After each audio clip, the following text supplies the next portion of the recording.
ಭಾರತ ಮತ್ತು ಪಾಕಿಸ್ತಾನ ನಡುವೆ ನಡೆಯುತ್ತಿರುವ ಯುದ್ಧದಲ್ಲಿ ನಮಗೂ ಅವಕಾಶ ನೀಡಿದರೆ ನಾವು ಯುದ್ಧ ಮಾಡಲು ಸಿದ್ಧರಿದ್ದೇವೆ ಎಂದು ಮಾಜಿ ಸೈನಿಕ ಸಂಘದ ಅಧ್ಯಕ್ಷ ಎಂಎಸ್ ಮಹೇಂದ್ರಕರ್ ತಿಳಿಸಿದರು.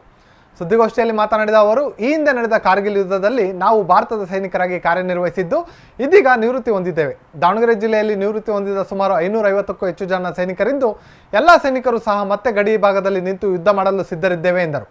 ಪಾಪಿ ಪಾಕಿಸ್ತಾನದ ವಿರುದ್ಧ ನಾವು ಹೋರಾಟ ಮಾಡಲು ಸಿದ್ಧರಿದ್ದು ಯುದ್ಧ ಮಾಡಲು ನಮಗೆ ಅವಕಾಶ ನೀಡಿದರೆ ನಾವು ಯುದ್ಧ ಮಾಡಲು ಸಿದ್ಧರಿದ್ದೇವೆ ಎಂದರು. ಸುದ್ದಿಗೋಷ್ಠಿಯಲ್ಲಿ ಮಾಜಿ ಸೈನಿಕರಾದ ಚನ್ನಪ್ಪ, ಬಸವರಾಜ್, ಷಣ್ಮುಖಪ್ಪ, ಚಂದ್ರಪ್ಪ, ರಾಜು, ಸಂತೋಷ್, ರಘುನಾಥ್, ಪ್ರಕಾಶ್ ಸೇರಿದಂತೆ ಮತ್ತಿತರರಿದ್ದರು. ಬಂದವರೆಲ್ಲರೂ ಅನೇಕರು ಯುದ್ಧ ಮಾಡಿದವರೇ ಇದ್ದೇವೆ. ಉದಾಹರಣೆಗೆ ನಾನೇ 1971ನೇ ಇಸ್ವಿಯಲ್ಲಿ ಭಾಗವಹಿಸಿದೆ. ಬಾಂಗ್ಲಾದೇಶ್ ಹುಟ್ಟಿಸಿದವರೇ ನಾವು. We are the father of the Bangladesh. ನಂತರ ನಮ್ಮ ಅನೇಕ ಸೀನಿಯರ್ ಈಗ ಕುಂತವ್ರು ಇದರಲ್ಲಿ ಎಸ್ ಸಾಹೇಬರು, ಬೇತೂರು ಬಸಣ್ಣವರು, ಇವರು ಕೂಡ ಕಾರ್ಗಿಲ್ ಯುದ್ಧದಲ್ಲಿ ಭಾಗವಹಿಸಿದ್ದಾರೆ. ನಂತರ ಮತ್ತೆ ಸರಿ ನಮ್ಮ ಇವರು ಎಲ್ಲರೂ ಆಲ್ಮೋಸ್ಟ್ ಎಲ್ಲರೂ ನಮ್ಮ ಚಂದ್ರಪ್ಪ ಆಗಲಿ, ಪ್ರಕಾಶ್ ಅವರಾಗಲಿ, ಜಗತಾಪ್ ಇವರಾಗಲಿ ಮತ್ತು PS ರಾಜು ಅವರಾಗಲಿ, ನಾವೆಲ್ಲರೂ ಕಾರ್ಗಿಲ್ ಯುದ್ಧದಲ್ಲಿ ಇತ್ತೀಚೆಗಾಗಿದ್ದದು 99ನಲ್ಲಿ. ಹಿಂಗೆ ಬಾಂಗ್ಲಾದೇಶ ವಾರದಲ್ಲಿ ಇಬ್ಬರು ಇದ್ದರು, ನಾವು 71ದಲ್ಲಿ ಇಬ್ಬರು ಇದ್ದೀವಿ. ನಂತರ ಎಲ್ಲರೂ ಕಾರ್ಗಿಲ್ದಲ್ಲಿ ಯುದ್ಧ ಮಾಡಿದವರು ಇದ್ದೀವಿ. ಸೊ ಯುದ್ಧದ ಬಗ್ಗೆ ನಮಗೆಲ್ಲರಿಗೂ ಸಾಕಷ್ಟು ಅನುಭವ ಇದೆ. ನಮ್ಮಲ್ಲಿ ಮಿಲಿಟರಿಯವರು ಅಂದರೆ ನಾವು ಆರ್ಮಿ, ನೇವಿ ಆ್ಯಂಡ್ ಏರ್ಫೋರ್ಸ್ 3 ಜನನೂ ಇಲ್ಲಿ ಇದ್ರಾಗಿದ್ದೀವಿ. ಈಗ ವಾಯುಸೇನೆ, ಕಾಲ್ದಳ ಮತ್ತು ನೌಕಾದಳ. ನಮ್ಮ ಏರ್ಫೋರ್ಸದ್ದು ಏನು ಕ್ಯಾರೆಕ್ಟರ್ ಇದೆ ಅದನ್ನು ಎಕ್ಸ್ಪ್ಲೇನ್ ಮಾಡಬೇಕಂದ್ರೆ ಭಾಳ ಟೈಮ್ ಆಗುತ್ತೆ. ಇವರು ಆರ್ಟಿಲರಿಯವರಾಗಲಿ, ಕೆಲವರು ಇನ್ಫೆಂಟ್ರಿಯವರಾಗಲಿ, ಅವ್ರ ವೈಯಕ್ತಿಕ ಕರ್ತವ್ಯಗಳು ಬೇರೆ ಬೇರೆ ಇರ್ತವೆ. ಆದರೆ ಈಗ ಕರೆದು ಕಾರಣ ಏನಂತ ಹೇಳಿದರೆ, ನಾವು ಈ ಪರಿಸ್ಥಿತಿಯಲ್ಲಿ ನಾವೇ ಅಕಸ್ಮಾತ್ ಈ ಟೈಮ್ದಲ್ಲಿ ಇದ್ದಿದ್ರೆ ಏನು ಮಾಡ್ತಿದ್ವಿ ಅಂತ ಅನ್ನೋದು ನಮಗೆ ಈಗಾದರೂ ಕೊರಿತಾ ಇದೆ. ನಾವು ಇನ್ನೂ ಇರಬೇಕಿತ್ತಲ್ಲ ಅಂತಂಥೇಳಿ.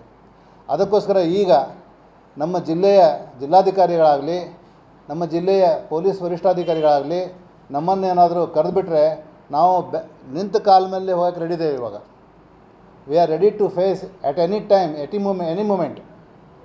So therefore we are at the call of the higher officers. ನಮ್ಮ ಜಿಲ್ಲಾಧಿಕಾರಿಗಳಾಗಲಿ ಅಥವಾ ನಮ್ಮ ಪೊಲೀಸ್ ವರಿಷ್ಠಾಧಿಕಾರಿಗಳಾಗಲಿ ನಮ್ಮನ್ನೇನಾದರೂ ಕರೆದ್ರೆ ನಾವು ಸಹಾಯ ಕೊಟ್ಟರೆ ಅಥವಾ ನಿರ್ದೇಶನ ಕೊಟ್ಟರೆ ನಾವು ತುದಿಗಾಲಲ್ಲಿ ಬಿಟ್ಟು ದೇಶ ಸೇವೆ ಮಾಡೋಕ್ಕೆ ರೆಡಿ ಇದ್ದೇವೆ. ಅದಕ್ಕೋಸ್ಕರ ನಮ್ಮ ದಾವಣಗೆರೆ ಜಿಲ್ಲೆಯಲ್ಲಿ ಸುಮಾರು 570 ಜನ ಮಾಜಿ ಸೈನಿಕರು ಇಲ್ಲಿ ಇದ್ದೇವೆ. 570 ಮಾಜಿ ಸೈನಿಕರು ಇದ್ದೇವೆ. ಅವರೆಲ್ಲರ ಪರವಾಗಿ ನಾವೆಲ್ಲರೂ ಎಲ್ಲರ ಮನಸ್ಸಲ್ಲೂ ಕೂಡ ಈಗಾದರೂ ಸಹಿತ ನಮಗೆ ಕಾಲ್ ಬಂದರೆ ನಾವು ಹೋಗೋಕೆ ರೆಡಿ ಇದ್ದೇವೆ ಅನ್ನೋ ಮಾತನ್ನು ನಾನು ಹೇಳಕ್ಕೆ ಬಯಸ್ತೀನಿ. ಎಲ್ಲರ ವತಿಯಿಂದನೂ, ನಮ್ಮ ನಿರ್ದೇಶಕರ ವತಿಯಾಗಲಿ, ನಮ್ಮ ಮಾಜಿ ಸೈನಿಕರ ಸದಸ್ಯರ ವತಿಯಿಂದಾಗಲಿ ಎಲ್ಲರ ಪರವಾಗಿಯೂ ನಾನು ಈ ಒಂದು ಮಾತು ಕೊಡೋಕ್ಕೆ ಇಷ್ಟಪಡ್ತೇನೆ. ಮಾನ್ಯ ಜಿಲ್ಲಾಧಿಕಾರಿ ಗಮನಕ್ಕೆ ತರಕ್ಕೆ ಬಯಸ್ತೇನೆ, ಹಾಗೂ ವರಿಷ್ಠ ಅಧಿಕಾರಿಗಳ ಗಮನಕ್ಕೂ ಈ ಮಾತನ್ನು ತರೋಕ್ಕೆ ಬಯಸ್ತೇನೆ. ಶ್ರೀಲಂಕಾ ವಾರ ಮಾಡಿ, ಕಾರ್ಗಿಲ್ ವಾರ ಮಾಡಿದ್ದೇವೆ. ಎಲ್ಲ IL-2Dಯಲ್ಲಿ ಭಾಳ ಕಷ್ಟವಾದ ಪರಿಸ್ಥಿತಿ. ಈಗ ವಾತಾವರಣ ನೋಡಿದರೆ ನಮಗೆ ಹುಮ್ಮಸ್ಸು ಬರ್ತೈತಿ.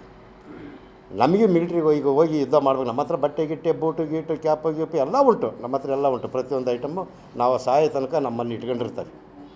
ಅಷ್ಟರೊಳಗೆ ಏನಾದರೂ ವಾರ್ ಬಿಗಿನ್ ಆಗೈತಿ, ಫುಲ್ ಸ್ಟಾರ್ಟ್ ಆತಂತಂದರೆ ನಾವು ಹೋಗೋಕ್ಕೂ ರೆಡಿ ಅದಾವೆ. ಈಗಲೂ ರೆಡಿ ಅದಾವೆ. ನಮ್ಮನ್ನು ಕರೀಲಿದ್ರು ಕೂಡ 1981ನಲ್ಲಿ ಒಂದು ಸರಿ ಇದೇ ರೀತಿ ಪ್ರಾಬ್ಲಮ್ ಅಂತ ನಾವು ರಾಜಸ್ಥಾನದಲ್ಲಿ ಇದ್ವಿ.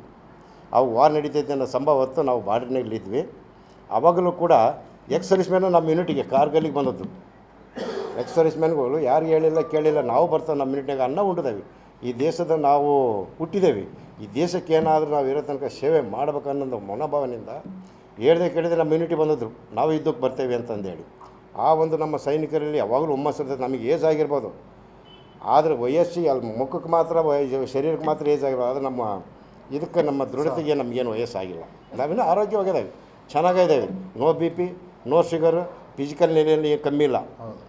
ಹಿಂದೆ 30-32 ಕಿಲೋಮೀಟ್ರ್ ರನ್ನಿಂಗ್ ಓಡ್ತಿದ್ವಿ ನಾವು. 25 kg ಫೀಟ್ ಕಟ್ಟಿ 25 kg ವೆಯ್ಟ್ ಕಟ್ಕೊಂಡು. ಈಗಲೂ ನಾವು ಹೊಲ್ದ ಮನೆಗೆಲ್ಲ ಕೆಲಸ ಮಾಡ್ತೇವೆ, ಎಲ್ಲ ಚೆನ್ನಾಗಿದ್ದೇವೆ. ಆದ್ದರಿಂದ ನಮ್ಮ ಸರ್ವಿಸ್ ಮೇಲೆ ದಾವಣಗೆರೆ ಜಿಲ್ಲೆಯಲ್ಲಿ ಇಷ್ಟೊಂದು, ನಮ್ಮ ದಾವಣಗೆರೆ ಡಿಸ್ಟಿಕ್ನಲ್ಲಿ 2787 ಜನಗಳಿದ್ದಾರೆ.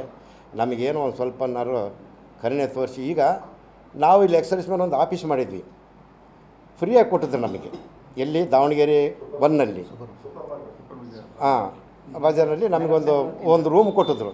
ನಾವು ಹೋಗಿ ಬೇಡಿದ್ವಿ, ನಾವು ಸರ್ವಿಸ್ ಮ್ಯಾನ್ಗಳು ನಾವೇನು ನಿಮ್ಮ ಹತ್ರ ಬೇಡೋದಲ್ಲ, ನಮಗೆ ಇದೊಂದು ರೂಮ್ ಫ್ರೀ ಕೊಡ್ರಿ, ನಮಗೇನಾರು ಮೀಟಿಂಗ್ ಮಾಡೋಕ್ಕೆ, ಮತ್ತು ಮಾಜಿ ಸೈನಿಕರು ಬಂದವರಿಗೆ ಅವ್ರಿಗೇನೋ ತಿಳಿಲಿಲ್ದವರಿಗೆ ನಾವೇನಾದರೂ ನಮ್ಮ ಕಡೆಯಿಂದ ಹೆಲ್ಪ್ ಮಾಡ್ಬೇಕು ಅನ್ನೋ ಒಂದೋಸ್ಕರ ನಾವು ಸಂಘನ ಓಪನ್ ಮಾಡಿದ್ದೇವೆ.